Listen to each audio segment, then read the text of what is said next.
This next comic is from Youngstown, Ohio, and he does shows all over town. Let's give it up for Mitchell G. Thompson.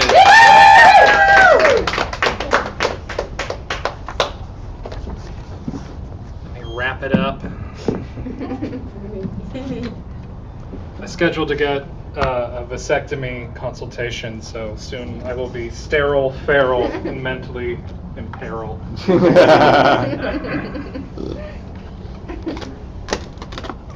I feel like I missed the boat on cocaine. Because it used to be like, hey, I'm the life of the party. And now it's like, hey, I can't afford food for a month. Can't go to bed hungry if you can't go to bed. I came out recently as non-binary. Thank you, people who already knew that. And it made a lot of sense when I came out because I was always weird growing up, but I wasn't gay weird. It's a different type of weird. And growing up, there are only two types of weird: gay weird and serial killer weird. And I was like, man, I hope I suck a dick soon.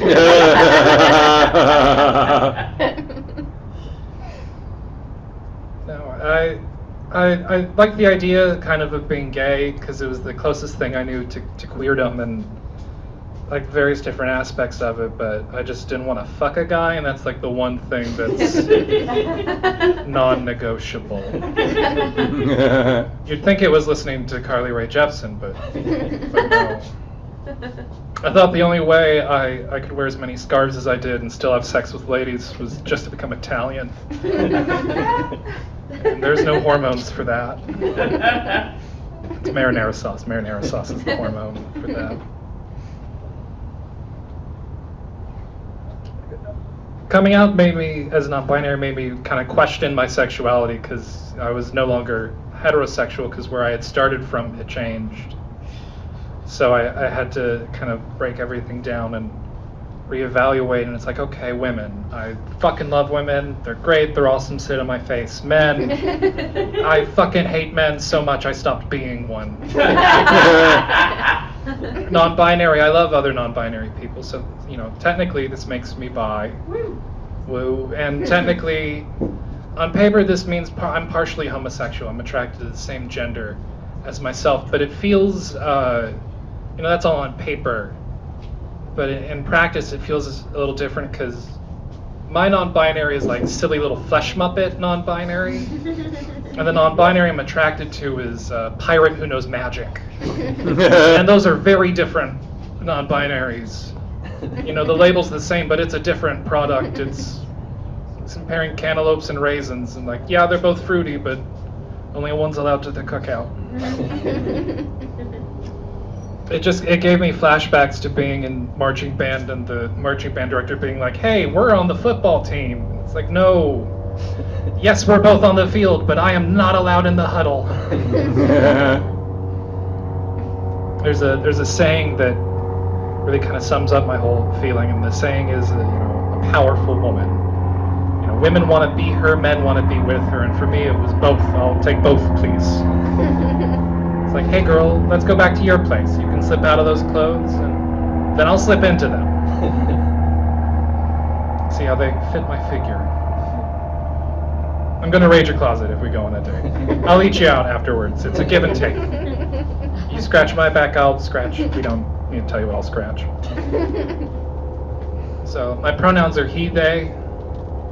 And I keep the he because I'm 6'2", bald, and have a beard, and there's only so much I can do.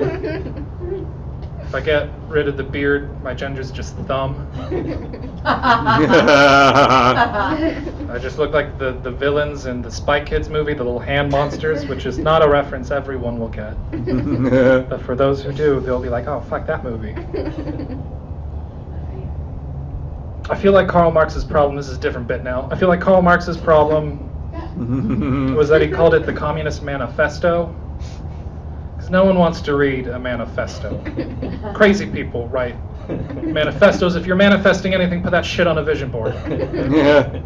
If he had called it something like The communist guide to achieving the dreams you set out for yourself. Semicolon, eat, pray, workers' revolution. I think we would have seen the means of production by now. Branding is important. He would have learned that if he went to business school. I don't think we need to say, ooh, big stretch, every time our pets stretch. That has to get annoying. If every time I stretched, some asshole said, ooh, big stretch, I'd probably shit in their bed too. If your pets misbehave, maybe it's because you're annoying to live with, and they have to be passive aggressive because they don't use words.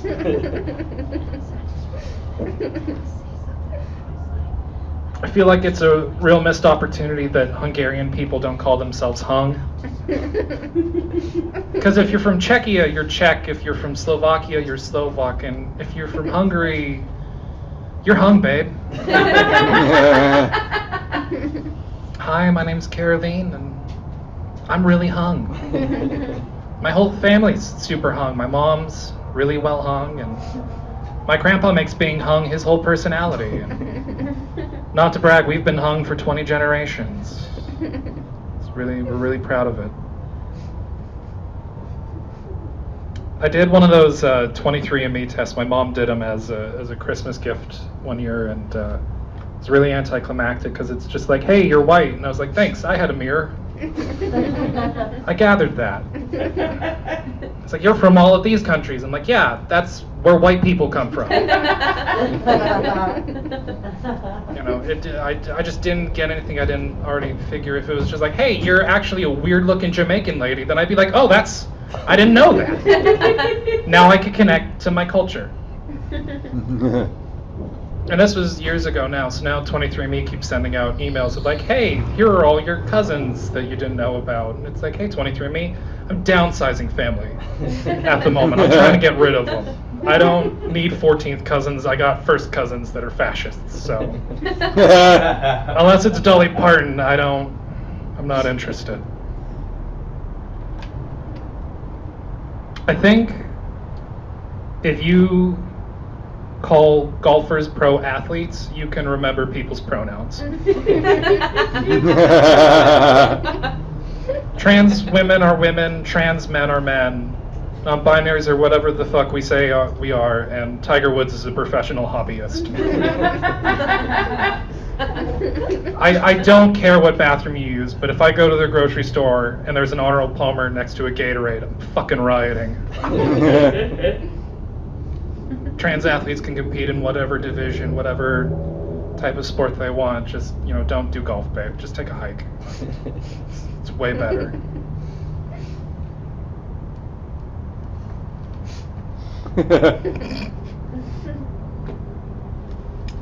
I'm really sick of comedy, and I'm really sick of comedians.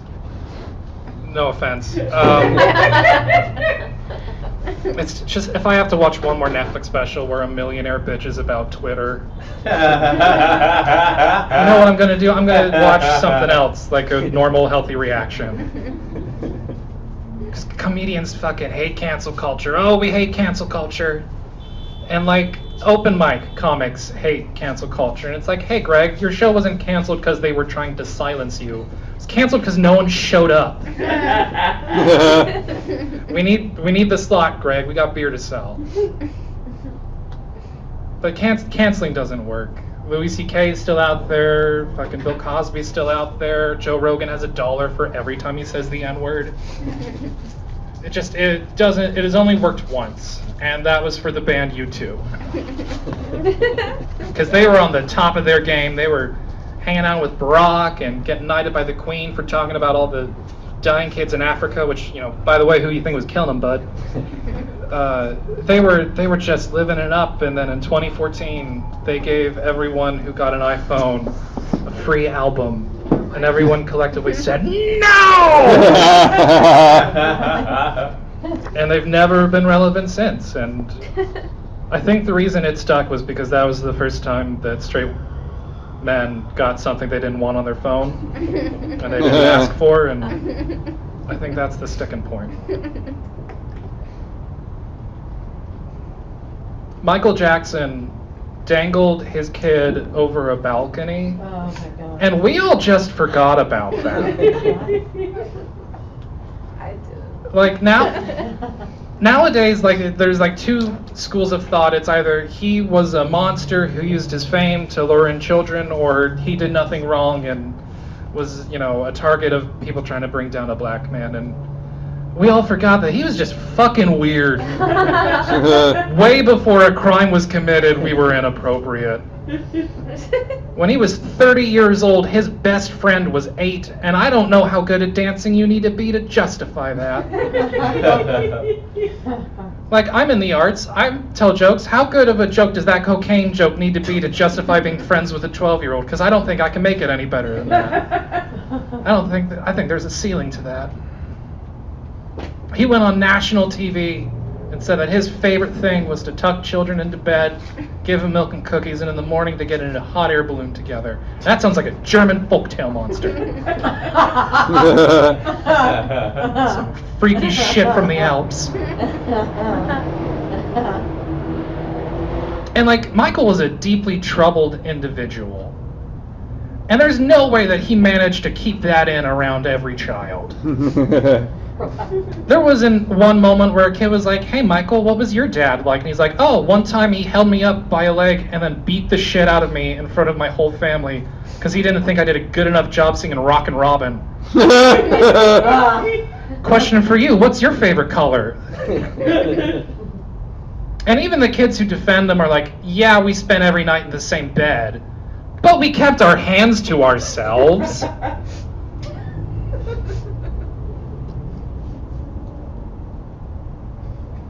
I know everyone here, so I'm just going to say this. Anyone plant-based in the audience? Any vegans in the house? No, he said knowingly.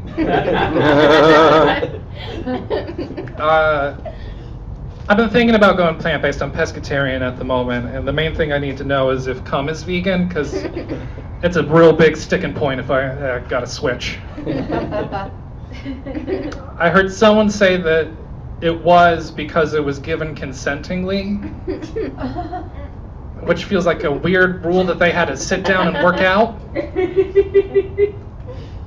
But I think that's like, that gives you some wiggle room, because I think if bees knew what we did with honey, they'd be into it. They've got grandma vibes. They're like, "Oh, you put that in your tea? Go ahead." And like cows, like, yeah, I think it's wrong that we take away the milk they use for their children. We should at least offer them human breast milk in return. Make it, but there don't have to be losers here. Create a barter system. I do think there are just a few laws the FDA has that makes it so that women can't sell human breast milk cheese on the internet. Because there's weirdos out there who would buy it, and it's me. I'm weirdos. They should put a dairy aisle in sex shops. I'm